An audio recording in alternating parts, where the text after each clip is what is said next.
to That Kevin Show with Kevin McCullough. All right, ladies and gentlemen, my next guest is someone who has become known as America's favorite doctor. How does that happen? I will have to ask her. But she's also licensed in all 50 states, and she's on the cover of fashion magazines from sea to shining sea. How does all that work together? Ladies and gentlemen, put your hands together for Dr. Laura Purdy.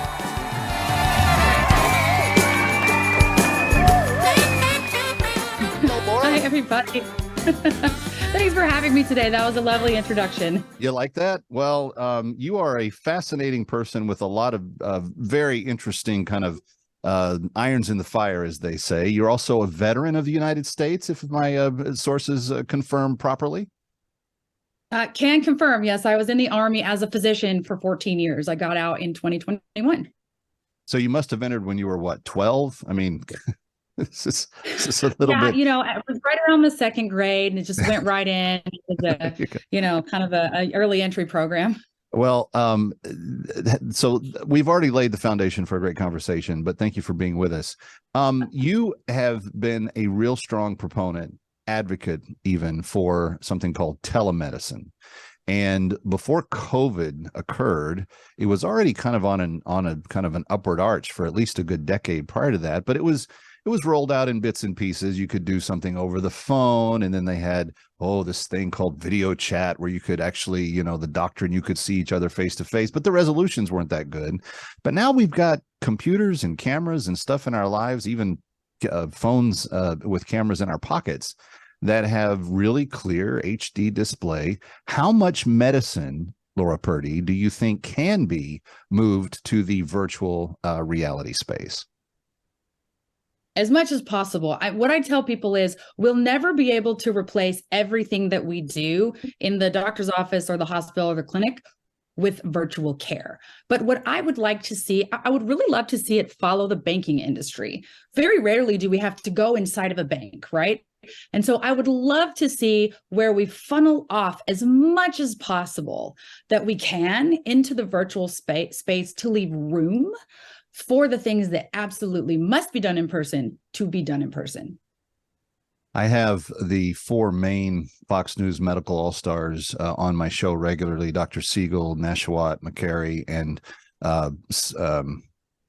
Sapphire. And they have been talking for some time in their hits on television and otherwise about the real need that COVID kind of exposed to us to rethink medicine with technology coupled with kind of getting back to basics in terms of doctor care. We did a lot of things wrong in COVID. We put too much emphasis on the ER and the pharmacy and that sort of thing, as opposed to really letting doctors and patients decide what they needed to do best.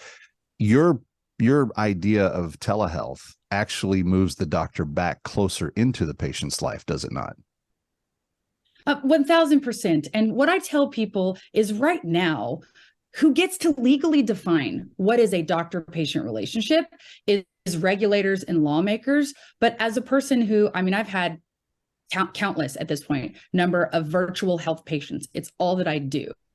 I think that who should define what that relationship is actually the patient. If the patient feels like they have a relationship with their doctor, no matter what modalities are used, as long as they're HIPAA compliant, you're protecting the data and not having any undue risk in that way. If it's chatting, if it's texting, if it's video, if it's audio, I feel like we should be able to use those modalities to establish a relationship in whatever way the patient feels like they are getting the good healthcare. If you think about it, when medicine was starting out, oftentimes doctors were paid with a chicken or, a bale of hay or other things that as the pioneer and frontier went across the country, it was the exchange of what they had for what they needed. This is kind of the new frontier. This is the ability to have that relationship in a way that really does kind of redefine that kind of closeness. And I noticed on your Instagram this last week, you put up a post that encouraged people to become your patient. But Dr. Purdy, what's the constraint on your time? You're a mom. You have lots of responsibilities outside the office. Can a doctor really take on the larger crowd of patients that telehealth would inevitably lead to? Absolutely. And I agree with your first statement, right? Back in the day, That's what healthcare was. It was brought to the patient where they are. And if you think about it, it also met the needs of the doctor too. So when you take away all of the extraneous things that control our environment, work days, hospitals, clinic hours, parking lots, driving, transportation, it really, and then also the fact that we have 10 or 15 or 20-minute appointments, and that's the only amount of time you can see the patient. If you take all of that out and reduce it down to that doctor-patient interaction, it becomes simpler, it becomes faster, and it doesn't have to be done in real time. I will tell you that processes, procedures, scaling, and support staff is still really, really, really important. So I have a massive staff that works in my virtual primary care clinic. I'm actually bringing on new providers as well, because I believe that I can teach other people to be the type of doctor that I am, with the heart and the mission and the values and the ability to provide care. I can steward that on to other people. So when people come into my clinic, they may see me, they may see one of my nurse practitioners, they may talk to one of my nurses for a couple of weeks while they decide what they would like, and then they end up in front of me. But I feel like we've really found a way to distill that relationship down to something that's very focused between the doctor and patient when it's time, and allows me to take care of so many more patients that I would in the brick and mortar world. She has a podcast. You can follow her on social media. There's lots about this lady that you're going to love to get to know and understand why she does what she does. Dr. Laura Purdy is our guest. Doctor, you served your nation in uniform for 14 years. Did you see yourself doing that when you were a young girl? Absolutely not. I thought I was going to grow up and become a pianist. I wanted to be a professional accompanist, and that didn't work out the way that I imagined it would. Didn't want to put in the practice hours, did you?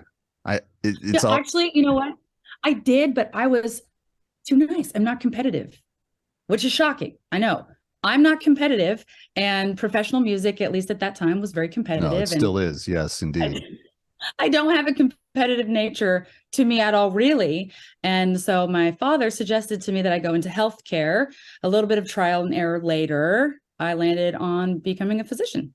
Well, and that speaks to the personality of the non-competitive person, right? So you want your doctor to be only concerned about getting the diagnosis, not because he's trying to outdo colleagues, but because he's paying attention to what your case is about.